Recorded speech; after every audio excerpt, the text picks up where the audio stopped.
ওই বাবার জীবন কত ধন্য, যেই বাবার ঘরে একজন হাফেজে কোরআন পয়দা হয়। ওই মায়ের জীবন বড় ধন্য, যেই মায়ের ঘরে একজন আলেম পয়দা হয়, একজন মুফতি পয়দা হয়, মুহাদ্দিস পয়দা হয়। সবার ঘরে আলেম পয়দা হয় না, এমপির ঘরে আলেম পয়দা হয় না, মন্ত্রীর ঘরে আলেম পয়দা হয় না। এই আমার বাবা কোটিপতির ঘরে আলেম পয়দা হয় না, ভ্যানওয়ালার ঘরে আলেম পয়দা হয়, ভ্যানওয়ালার ঘরে আলেমের খাবার হয়। চর ভদ্রাসন ফরিদপুরে আমার এক মাহফিল, মসজিদের ইমাম সাহেব কয় হুজুর চলেন, খাবারটা হলো এক মুসল্লির বাসায়। ঠিক আছে চলেন। আমি গেলাম খানা খাওয়ার জন্য। যেই গলি দিয়া ঢুকতেছি, ডাইনে দেখি 3 তলা বিল্ডিং, 2 তলা বিল্ডিং, বড় বড় বিল্ডিং আছে। কিন্তু এমন একটা ঘরে নিয়ে গেছে, একটা দোতলা টিনের ঘর, সামনে কোনো রকম একটা খড়ি দিয়া, উপরে পলিথিন কাগজ দিয়ে একটা বারিন্দা দেওয়া, ওখানে একটা ভ্যান রাখা, ভ্যান চার্জে দিয়া রাখছে। কসম আল্লাহর, আল্লাহ শুনতে যে কথাগুলো, ভ্যান চার্জে দিয়া রাখছে, খড়ি দিয়া ছাপড়া দিছে, উপরে কাগজ যেন পানি না পড়ে, ওটা নিচে একটা ভ্যান চার্জে দেওয়া, বারিন্দা এটা তার ঘরের। আর ঘরটা হলো দোতলা ঘর, চতুর্দিক দিয়ে খড়ির বেড়া, এক পাশে সামনেরটা শুধু টিনের বেড়া, 2 পাশে খড়ির বেড়া। এই যুগে এখন খুব কম বাড়িতে আছে, ঠিক কিনা? ঘরের খাটটা কেমন জানেন? বাঁশ গাছছে, এরপর রশি দিয়া বাইন্দা, এরপরে তক্তা বিছাইছে, উপরে নিচে নাড়া দিছে কিনা জানি না, তারপরে কোনো রকম একটা বিছানা দিয়ে আমাদেরকে ওখানে বসাইছে। আমার ভিতরে একটু কষ্ট লাগছে যে খাওয়াবি, এটা তো না খাওয়াইলেও পারতি, এই জায়গায় আনছোস কেলগা ভ্যানওয়ালার ঘরে। ইমাম সাহেব ডাক দিয়া বললাম, ইমাম সাহেব কি ব্যাপারে, তো নিয়েও খাওয়াইতে পারতেন। কয় না হুজুর, এই লোকটা যেদিন থেকে মিটিং হয়েছে, আলোচনা হয়েছে যে বক্তাদেরকে কার ঘরে খাওয়াবেন, কেউ রাজি হয় না, কিন্তু যতবার বলা হয়েছে উনি একাই দাঁড়ায় গেছে। উনি শুধু খাওয়াইতে রাজি হয়েছে, আর কেউ রাজি হয় না। আরেকজনকে আমার ঘরের বউটা বেশি সুবিধা নাই, যে জ্বর ঠর অসুখ মসুখ, তো এগুলো সমস্যা নাই, হুজুর রাজি হয়ে গেছে, এই লোকটাই রাজি হয়েছে, হে খাওয়াইতে রাজি হয় নাই। গরিবরা আলেমের দরদ বুঝে, অভাবীরা আলেমের দরদ বুঝে। কারণ নবীদের সহযোগী কিন্তু কোনো শিল্পপতিরা ছিল না।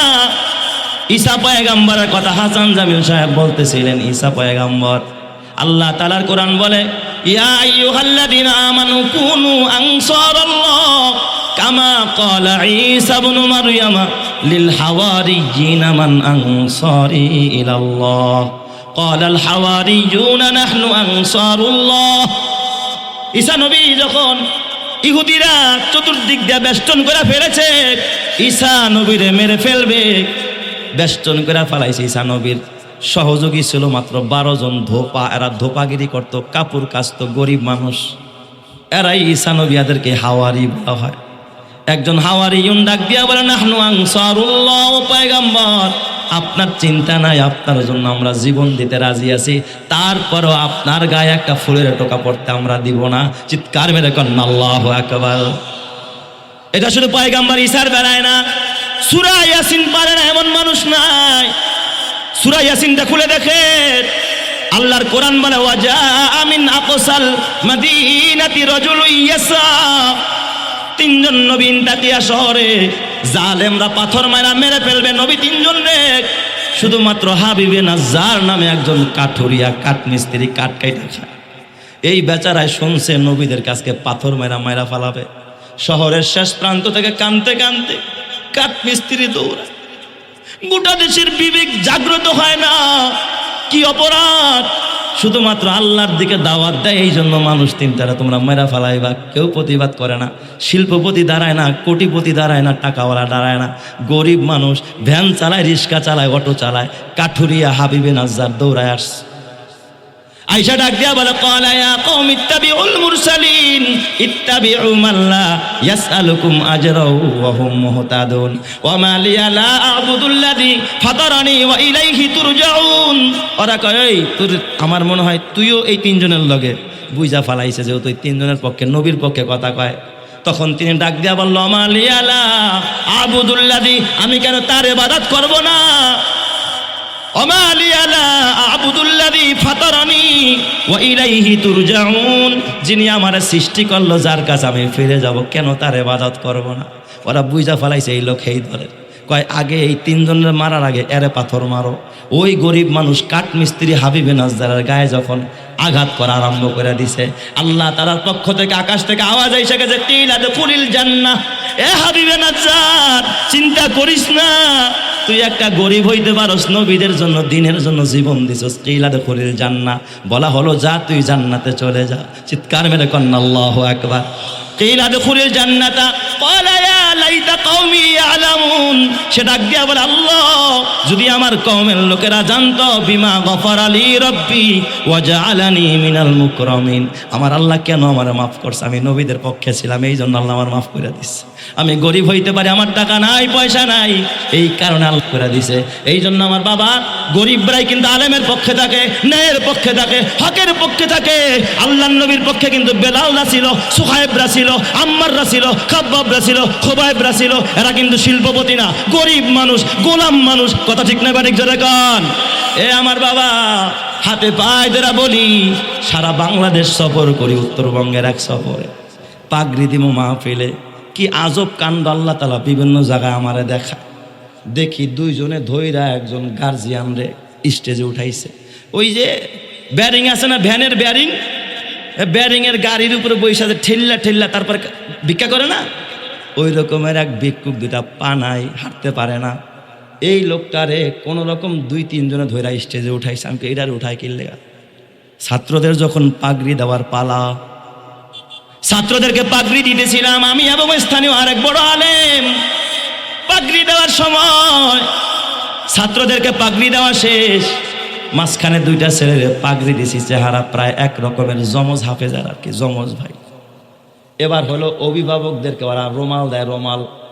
ছাত্রদের গার্জিয়ান যারা, যেহেতু আল্লাহ তাদের মা বাবার নূরের টুপি পড়াবে, এই জন্য মাহফিলের পক্ষ থেকে, ইন্তেজামিয়া কমিটির পক্ষ থেকে তাদের জন্য হাজির রুমালের ব্যবস্থা করছে। রুমাল পরাবে আর টুপি পরাইয়া দিবে। এবার অভিভাবকদের পালা। দেখি ওই যে 2টা পা নাই, ওই যে ভ্যান ইয়ের উপরে বসা, ব্যারিংয়ের উপরে বসা, ঠেলা ঠেলা আনে, ওই লোকটাও দেখি লাইনে বসা। রুমাল পড়াইতেছিলাম, পড়ানো শেষ, দোয়াও শেষ। ওই লোকটার কাছে গিয়া জিজ্ঞেস করলাম, মাদ্রাসার মুহতামিম সাহেবরে বললাম, এই লোকটা কে? কই হুজুর, ওই যে জমজ 2টা হাফেজরে যে পাগড়ি দিছেন, ওই জমজ 2 হাফেজের বাবা। আমি বললাম, তাইলে লোকটার এমন কি সমস্যা? কয় হুজুর, ওনার সামনে তো বলা যাবে না, পরে বলবো না, রুমে চলেন। আমি যখন রুমে গেলাম, আমার ডাক দিয়া কয়, হুজুর ওনার 2জন ছেলে, একজনের নাম মুসা আর একজনের নাম ঈসা, আমাদের এই মাদ্রাসায় হেফজখানায় পড়েছে, জমজ বাচ্চা। উনি একজন ভিক্ষুক মানুষ, ভিক্ষা করে বেড়ায়, বাজারে বাজারে বিভিন্ন মসজিদের সামনে সামনে দাঁড়ায় ভিক্ষা করে। কিন্তু ভিক্ষুকদের স্বভাব খারাপ থাকে, অনেকে বিড়ি সিগারেট খায়, অনেকে নামাজ পড়ে না। কিন্তু এই আল্লাহর বান্দা জীবনে এক ওয়াক্ত নামাজ ছাড়ে না।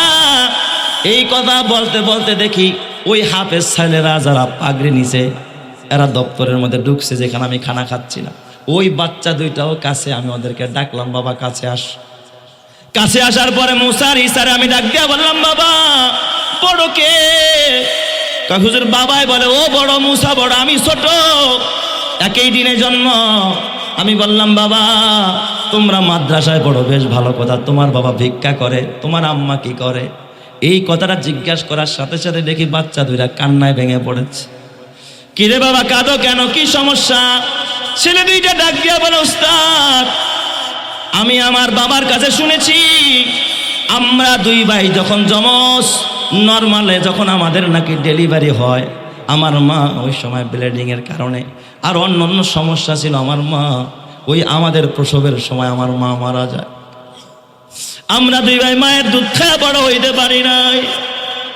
হুজুর আমার এই বাবা, আমার বাবা পা নাই, আমার বাবা, আমার মা নাই, তারপরে আমার বাবা বড় কষ্ট করে করে আমাদেরকে মানুষ করছে, লালন পালন করছে। আমার বাবার পর আর কোনো বিয়ে শাদিও করে নাই। আমার বাবা ভিক্ষা করে মানুষ কত কিছু করে, আমার বাবা কিচ্ছু করে নাই। যাই করছে, যা রোজগার করছে, সব আমাদের 2 ভাইয়ের পিছনে ব্যয় করছে। আল্লাহ তাআলা আজকে আমাদের মাথায় হাফেজে কোরআনের পাগড়ি পড়ায়া দিচ্ছে। ওই ভিক্ষুক বাবার জীবন বড় ধন্য, যার 2টা বাচ্চা আজকে হাফেজে কোরআন হয়ে পাগড়ি নিল রে বাবা। তুমি চেয়ারম্যান হয়েছো, মেম্বার হয়েছো, এমপি হয়ে গেছো, কি ফায়দা হবে কিয়ামতের ময়দানে তুমি জানো না? ওই ভিক্ষুকের কপাল কত ভালো, যার দুইটা বাচ্চা হাফেজ হয়ে মাথার মধ্যে পাগড়ি পয়রা বাবার মাথায় নূরের টুপি পড়াবে কিয়ামতের ময়দানে। আল্লাহ তাআলা এই সন্তানের উসিলায় হাফেজের বাবাকে ডেকে বলবে, যা যা তোর হাফেজদের উসিলায় তোর জান্নাত দিয়ে দিলাম। চিৎকার মেরে কন্না আল্লাহু আকবার। এ যুবক ভাই, মাঝে মাঝে আলেমদেরকে সুযোগ দেওয়া চাই, এরা যেন জনগণের সেবা করতে পারে, এলাকার বৈষম্য দূর করতে পারে, হকের পক্ষে দাঁড়াইতে পারে, বাতিলের বিরুদ্ধে দাঁড়াইতে পারে। যদি হকের পক্ষে আলেম দাঁড়ায়া যায়, কোরআনওয়ালা দাঁড়ায়া যায়, যেই জমিনে হকের পক্ষে কোরআনওয়ালা দাঁড়াবে, আলেম দাঁড়াবে, ওই জমিনের মধ্যে রহমত আর বরকত দান করে দিবেন যিনি, তিনি কে? আরো জোরে বলতে হবে, তিনি কে? ঈমানের পথে অবিচল থেকে আমার মরণ যেন হয়, তোমারই কাছে মিনতি আমার, তোমারই কাছে মিনতি আমার, মহামহিম দয়াময়। ঈমানের পথে অবিচল থেকে আমার মরণ যেন হয়, ঈমানের পথে অবিচল থেকে আমার মরণ যেন হয়। জোরে জোরে কোন আমিন। হয় নাই? আরো জোরে বলেন আমিন। ইমামে শাফি ডাক দিয়া বলেন, এই বিচারক সাহেব, জনম জনম বিচার করলেন, জনম জনম মানুষের বিরুদ্ধে রায় দিলেন, আমাকে বলতে হবে অন্যায় করার সুযোগ পাইছেন কিন্তু করেন নাই, এমন কোনো ঘটনা আপনার জীবনে আসেনি? কথাটা জিজ্ঞাসা করতেই দেখে বিচারকের চোখ দিয়া পানি গড়াইতেছে। ইমামে শাফির সামনে বিচারক কাঁদতেছে। বিচারক ডাক দিয়া বলে, ও আল্লাহর ওলি, হ্যাঁ আছে আছে, আমার জীবনে এমন ঘটনা আছে একেবারে আয়নার মতো আমার চোখের সামনে ভাসতেছে। কি ঘটনা? কয় শোনেন, আমার বেগম এক জায়গায় চাকরি করে, আমিও তো বিচারক, ঘরের মধ্যে থাকতো আমার এক কাজের মেয়ে, সেও বড় অপরূপা সুন্দরী। আমি যখন আমার এজলাস থেকে বের হইয়া বাসায় ঢুকলাম, ওই কাজের সুন্দরী মেয়েটা স্যার আমার ঘরে আর কেউ ছিল না। হঠাৎ করে আমার দিলের মধ্যে জাগলো, ঘরের মধ্যে কেউ নাই, দরজা বন্ধ, জানালা বন্ধ। আমি যদি চাই আমার খাহেসাতে নফস, আমার নফসের চাহিদা এই মেয়েটার সাথে আমি পুরা করতে পারবো। আমি দরজা লক করে দিলাম, জানালা লাগায়া দিলাম, পর্দাগুলো টেনে দিলাম, সব প্রস্তুত করে ফেলে দিলাম। মেয়েটা এতক্ষণ বুঝতে পারে নাই, কাজ করতেছিল। আমি একেবারে কাছাকাছিও চলে গেছি, এখন তারে ধরে বসবো। কিন্তু এমন সময় হঠাৎ আমি চিন্তা করে দেখলাম, আল্লাহ, আমি মনে মনে ভাবতেছি আমি মানুষের বিচার করি, আমার বিচার আবার কে করবে? কিন্তু আমার চিন্তা হয়ে গেল, হারে কালকে যদি আমি মরে যাই, আমি তো সাক্ষী প্রমাণের ভিত্তিতে মানুষের বিচার করি, আমার বিচার তো হাকামুল হাকিমিন করবেন।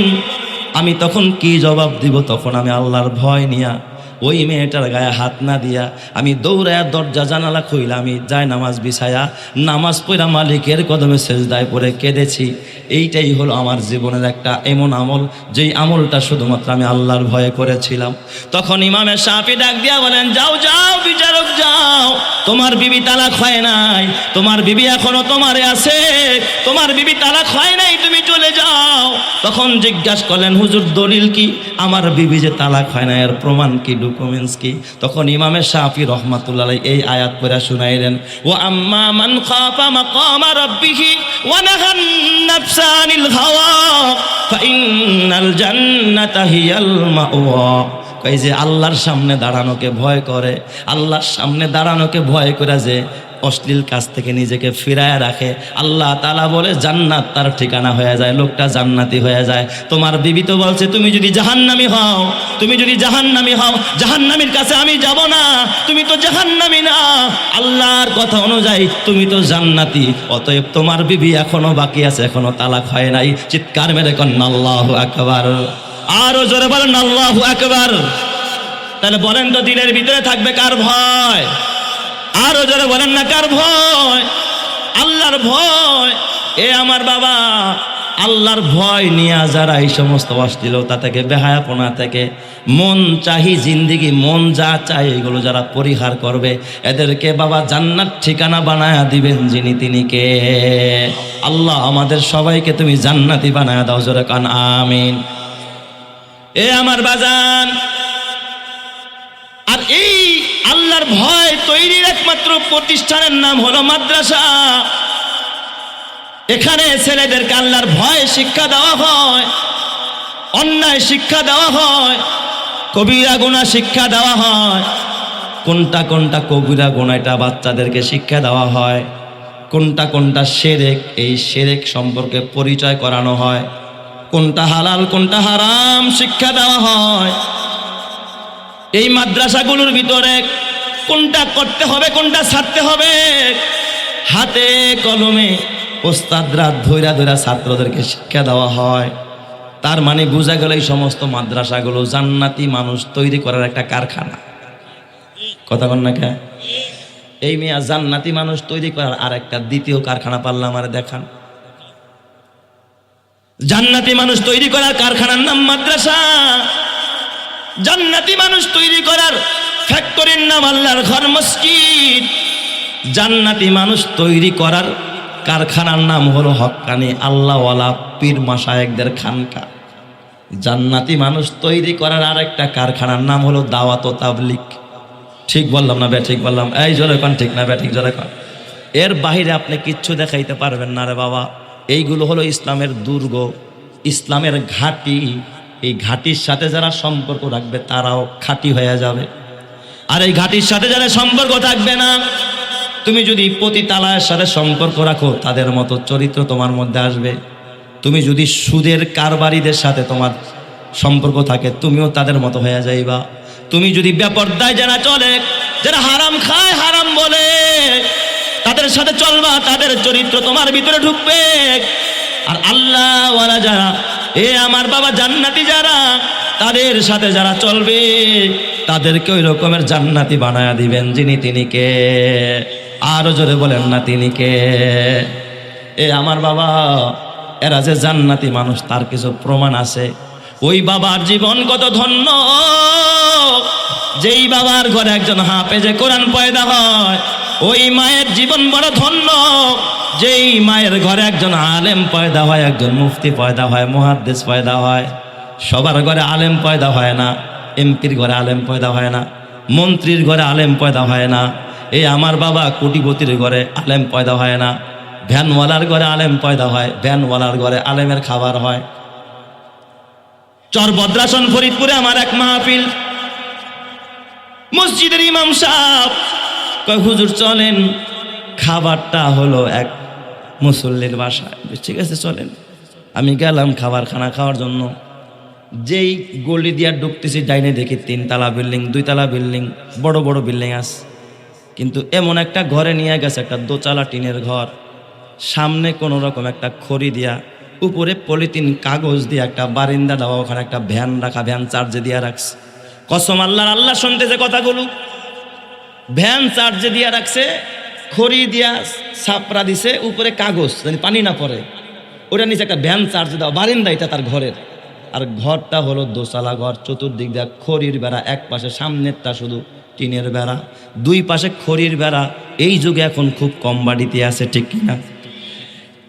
ঘরের খাটটা কেমন জানেন? বাঁশ গাছছে, এরপর রশি দিয়া বাইন্দা, এরপরে তক্তা বিছাইছে, উপরে নিচে নাড়া দিছে কিনা জানি না, তারপরে কোনো রকম একটা বিছানা দিয়ে আমাদেরকে ওখানে বসাইছে। আমার ভিতরে একটু কষ্ট লাগছে যে খাওয়াবি, এটা তো না খাওয়াইলেও পারতি, এই জায়গায় আনছোস কে লিগা ভ্যানওয়ালার ঘরে। ইমাম সাহেব ডাক দিয়া বললাম, ইমাম সাহেব কি ব্যাপারে, তো নিয়েও খাওয়াইতে পারতেন। কয় না হুজুর, এই লোকটা যেদিন থেকে মিটিং হয়েছে, আলোচনা হয়েছে যে বক্তাদেরকে কার ঘরে খাওয়াবেন, কেউ রাজি হয় না, কিন্তু যতবার বলা হয়েছে উনি একাই দাঁড়ায় গেছে। উনি শুধু খাওয়াইতে রাজি হয়েছে, আর কেউ রাজি হয় না। আরেকজনকে আমার ঘরের বউটা বেশি সুবিধা নাই, যে জ্বর ঠর অসুখ মসুখ তো এগুলো সমস্যা নাই, হুজুর রাজি হয়ে গেছে। এই লোকটাই রাজি হয়েছে, হে খাওয়াইতে রাজি হয় নাই। গরিবরা আলেমের দরদ বুঝে, অভাবীরা আলেমের দরদ বুঝে। কারণ নবীদের সহযোগী কিন্তু কোনো শিল্পপতিরা ছিল না। ঈসা পয়গম্বরের কথা হাসান জামিল সাহেব বলতেছিলেন। ঈসা পয়গম্বর, আল্লাহ তাআলার কোরআন বলে, ইয়া আইয়ুহাল্লাযীনা আমানু কুনু আনসারাল্লাহ কামা ক্বালা ঈসা ইবনু মারইয়াম লিল হাওয়ারিয়্যিনা মান আনসারি ইলাল্লাহ ক্বালাল হাওয়ারিয়্যুনা নাহনু আনসারুল্লাহ। ঈসা নবী যখন ইহুদিরা চতুর্দিক দিয়ে বেষ্টন করে ফেলেছে, ঈসা নবীরে মেরে ফেলবে, বেষ্টন করে ফেলাইছে। ঈসা নবীর সহযোগী ছিল মাত্র 12 জন ধোপা। এরা ধোপাগিরি করত, কাপড় কাচত, গরিব মানুষ। এরাই ঈসা নবীদেরকে হাওয়ারি বলা হয়। একজন হাওয়ারিয়ুন ডাক দিয়া বলে, নাহনু আনসারুল্লাহ, পয়গম্বর আপনার চিন্তা নাই, আপনার জন্য আমরা জীবন দিতে রাজি আছি, তারপরও আপনার গায়ে একটা ফুলের টোকা পড়তে আমরা দিব না। চিৎকার মেরে কন্যা আল্লাহু আকবার। এটা শুধু পয়গম্বর ঈসার বেলায় না, সূরা ইয়াসিন পারে না এমন মানুষ নাই। সূরা ইয়াসিনটা খুলে দেখেন, আল্লাহর কোরআন বলে, ওয়াজা মিন আকসাল মাদিনাতি রাজুলুন ইয়াসা। 3 জন নবী তাতিয়া শহরে জালেমরা পাথর মারা মেরে ফেলবে। নবী 3 জন রে, শুধুমাত্র হাবিবে নাজ্জার নামে একজন কাঠুরিয়া, কাঠ মিস্ত্রি, কাঠ কাইটা খায়। এই বেচারায় শুনছে নবীদের কাছকে পাথর মারা ফালাবে। শহরের শেষ প্রান্ত থেকে কানতে কানতে কাঠ মিস্ত্রি দৌড়ায়। গোটা দেশের বিবেক জাগ্রত হয় না, কি অপরাধ, শুধুমাত্র আল্লাহর দিকে দাওয়াত দেয়, এই জন্য মানুষ চিন্তারা তোমরা মেরা ফালাইবা। কেউ প্রতিবাদ করে না, শিল্পপতি দাঁড়ায় না, কোটিপতি দাঁড়ায় না, টাকাওয়ালা দাঁড়ায় না, গরিব মানুষ ভ্যান চালায়, রিক্সা চালায়, অটো চালায়, কাঠুরিয়া হাবিবে নাজ্জার দৌড়ায় আসছে। আয়েশা ডাক দিয়া বলে, ক্বালা ইয়া কওমি ইত্তাবিউল মুরসালিন ইত্তাবিউ মান লা ইয়াসআলুকুম আজরাও ওয়া হুম মুহতাদুন ওয়া মা লিয়া লা আ'বুদুল্লাযী ফাতারানি ওয়া ইলাইহি তুরজাউন। ওরা কয়, এই তোর, আমার মনে হয় তুইও এই 3 জনের লগে বুঝা ফালাইছে, যেহেতু এই 3 জনের পক্ষে, নবীর পক্ষে কথা কয়। তখন তিনি ডাক দিয়া বলল, মা লিয়া লা আ'বুদুল্লাযী, আমি কেন তার ইবাদত করব না? ওমা লিয়া লা আ'বুদুল্লাযী ফাতারানি ওয়া ইলাইহি তুরজাউন, যিনি আমারে সৃষ্টি করলো, যার কাছে আমি ফিরে যাব, কেন তার ইবাদত করব না? ওরা বুঝা ফেলাইছে এই লোক এই দলের। কয়, আগে এই 3 জনের মারার আগে এরে পাথর মারো। ওই গরিব মানুষ কাঠ মিস্ত্রি হাবিবে নাজ্জারের গায়ে যখন আঘাত করা আরম্ভ করে দিছে, আল্লাহ তাআলার পক্ষ থেকে, আকাশ থেকে আওয়াজ এসে গেছে, কিলা দুখুলিল জান্নাহ। এ হাবিবে নাজ্জার, চিন্তা করিস না, তুই একটা গরিব হইতে পারস, নবীদের জন্য, দিনের জন্য জীবন দিছস, কিলা দুখুলিল জান্নাহ। বলা হলো, যা তুই জান্নাতে চলে যা। চিৎকার মেরে কন্না আল্লাহু আকবার। কিলা দুখুলিল জান্নাতা ক্বালা ইয়া লাইতা কওমি ইয়ালামুন। সে ডাক দিয়া বলে, আল্লাহ, যদি আমার কওমের লোকেরা জানতো, বিমা গফারা লি রব্বি ওয়া জাআলানি মিনাল মুকরামিন, আমার আল্লাহ কেন আমারে মাফ করছে? আমি নবীদের পক্ষে ছিলাম, এই জন্য আল্লাহ আমার মাফ করে দিচ্ছে। আমি গরিব হইতে পারি, আমার টাকা নাই, পয়সা নাই, এই কারণে আল্লাহ করে দিছে। এই জন্য আমার বাবা, গরিবরাই কিন্তু আলেমের পক্ষে থাকে, ন্যায়ের পক্ষে থাকে, হকের পক্ষে থাকে। আল্লাহর নবীর পক্ষে কিন্তু বেলালরা ছিল, সুহাইবরা ছিল, আম্মাররা ছিল, খাব্বাবরা ছিল, খুবাইবরা ছিল। এরা কিন্তু শিল্পপতি না, গরিব মানুষ, গোলাম মানুষ। কথা ঠিক না ঠিক জোরে কন। এ আমার বাবা, হাতে পায়ে ধরা বলি, সারা বাংলাদেশ সফর করি, উত্তরবঙ্গের এক সফরে পাগড়ি দিমু মাহফিলে। কি আজব কাণ্ড আল্লাহ তাআলা বিভিন্ন জায়গায় আমারে দেখা। দেখি 2 জনে ধইরা একজন গার্জিয়ান রে স্টেজে উঠাইছে। ওই যে ব্যারিং আছে না, ভ্যানের ব্যারিং, ব্যারিংয়ের গাড়ির উপরে বইসা ঠেল্লা ঠেল্লা তারপর ভিক্ষা করে না, ওই রকমের এক ভিক্ষুক, 2টা পা নাই, হাঁটতে পারে না। এই লোকটারে কোনো রকম 2-3 জনে ধইরা স্টেজে উঠাইছে। আমি এইটারে উঠাই কিনলে, ছাত্রদের যখন পাগড়ি দেওয়ার পালা, ছাত্রদেরকে পাগড়ি দিতেছিলাম আমি এবং স্থানীয় আরেক বড় আলেম। পাগড়ি দেওয়ার সময় ছাত্রদেরকে পাগড়ি দেওয়া শেষ, মাঝখানে দুইটা ছেলের পাগড়ি দিছি, চেহারা প্রায় এক রকমের, জমজ হাফেজার আর কি, জমজ ভাই। এবার হলো অভিভাবকদেরকে ওরা রুমাল দেয়, রুমাল। ছাত্রদের গার্জিয়ান যারা, যেহেতু আল্লাহ তাদের মা বাবার নূরের টুপি পড়াবে, এই জন্য মাহফিলের পক্ষ থেকে, ইন্তেজামিয়া কমিটির পক্ষ থেকে তাদের জন্য হাজির রুমালের ব্যবস্থা করছে। রুমাল পরাবে আর টুপি পরায়া দিবে। এবার অভিভাবকদের পালা। দেখি ওই যে দুইটা পা নাই, ওই যে ভ্যান ইয়ের উপরে বসা, ব্যারিংয়ের উপরে বসা, ঠেলা ঠেলা আনে, ওই লোকটাও দেখি লাইনে বসা। রুমাল পড়াইতেছিলাম, পড়ানো শেষ, দোয়াও শেষ। ওই লোকটার কাছে গিয়া জিজ্ঞেস করলাম, মাদ্রাসার মুহতামিম সাহেবরে বললাম, এই লোকটা কে? কয় হুজুর ওই যে জমজ দুইটা হাফেজরে যে পাগড়ি দিছেন, ওই জমজ দুই হাফেজের বাবা। আমি বললাম, তাইলে লোকটার এমন কি সমস্যা? কয় হুজুর ওনার সামনে তো বলা যাবে না, পরে বলবো না, রুমে চলেন। আমি যখন রুমে গেলাম, আমার ডাক দিয়া কয় হুজুর ওনার দুইজন ছেলে, একজনের নাম মুসা আর একজনের নাম ঈসা, আমাদের এই মাদ্রাসায় হেফজখানায় পড়েছে, জমজ বাচ্চা। উনি একজন ভিক্ষুক মানুষ, ভিক্ষা করে বেড়ায়, বাজারে বাজারে বিভিন্ন মসজিদের সামনে সামনে দাঁড়ায় ভিক্ষা করে। কিন্তু ভিক্ষুকদের স্বভাব খারাপ থাকে, অনেকে বিড়ি সিগারেট খায়, অনেকে নামাজ পড়ে না। কিন্তু এই আল্লাহর বান্দা জীবনে এক ওয়াক্ত নামাজ ছাড়ে না। এই কথা বলতে বলতে দেখি ওই হাফেজ ছেলেরা যারা পাগড়ি নিছে, এরা দপ্তরের মধ্যে ঢুকছে, যেখানে আমি খানা খাচ্ছিলাম। ওই বাচ্চা দুইটাও কাছে, আমি ওদেরকে ডাকলাম, বাবা কাছে আস। কাছে আসার পরে মুসার ঈসারে আমি ডাক দিয়া বললাম, বাবা বড় কে?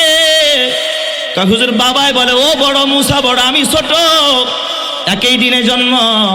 আমি বললাম, বাবা তোমরা মাদ্রাসায় পড়ো, বেশ ভালো কথা, তোমার বাবা ভিক্ষা করে, তোমার আম্মা কি করে? এই কথাটা জিজ্ঞাসা করার সাথে সাথে দেখি বাচ্চা দুইটা কান্নায় ভেঙে পড়েছে। কিরে বাবা কাঁদো কেন, কি সমস্যা?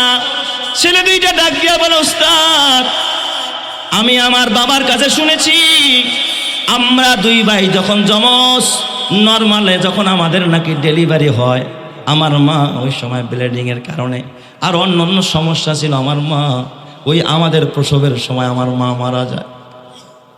আমরা দুই ভাই মায়ের দুধ খাওয়া বড় হইতে পারি নাই। হুজুর আমার এই বাবা,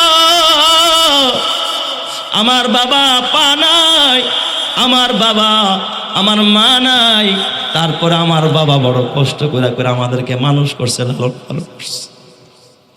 আমার বাবার পর আর কোনো বিয়ে শাদিও করে নাই। আমার বাবা ভিক্ষা করে মানুষ কত কিছু করে, আমার বাবা কিচ্ছু করে নাই। যাই করছে, যা রোজগার করছে, সব আমাদের দুই ভাইয়ের পিছনে ব্যয় করছে। আল্লাহ তাআলা আজকে আমাদের মাথায় হাফেজে কোরআনের পাগড়ি পড়ায়া দিচ্ছে। ওই ভিক্ষুক বাবার জীবন বড় ধন্য, যার দুইটা বাচ্চা আজকে হাফেজে কোরআন হয়ে পাগড়ি নিল। রে বাবা, তুমি চেয়ারম্যান হয়েছো, মেম্বার হয়েছো, এমপি হয়ে গেছো, কি ফায়দা হবে কিয়ামতের ময়দানে তুমি জানো না। ওই ভিক্ষুকের কপাল কত ভালো, যার দুইটা বাচ্চা হাফেজ হয়ে মাথার মধ্যে পাগড়ি পয়রা বাবার মাথায় নূরের টুপি পড়াবে কিয়ামতের ময়দানে। আল্লাহ তাআলা এই সন্তানের উসিলায় হাফেজের বাবাকে ডেকে বলবে, যা যা তোর হাফেজদের উসিলায় তোর জান্নাত দিয়া দিলাম। চিৎকার মেরে কন্না আল্লাহু আকবার। এ আমার বাবা, এই জমিদারি তোমার সাথে যাবে না, ঘর সাথে যাবে না, বাড়ি যাবে না, কিচ্ছু যাবে না। এই জন্য আখিরাতের চিন্তা করো রে বাবা। হাতে পায়ে ধরে বলি, আর কত নাফরমানি করবা, আর কত টিভির পিছে টাকা ইনভেস্ট করবা, আর কত ডিশেল লাইনের বিল দিবা, আর কত ওয়াইফাই লাইনের বিল দিবা, এখন থেকে কোরআনের বিল দাও।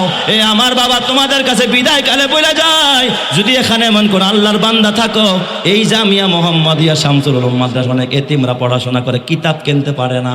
এ বাবা, কুতুবখানায় ফতুয়ার কিতাব দরকার। বুখারী শরীফের এক সেট কিতাবের দাম প্রায় 10,000 টাকা, হাজার হাজার এ বাবা টাকার কিতাব দরকার, লক্ষ লক্ষ টাকার কিতাব দরকার। এই এক একটা কিতাব পড়ে একটা ছেলে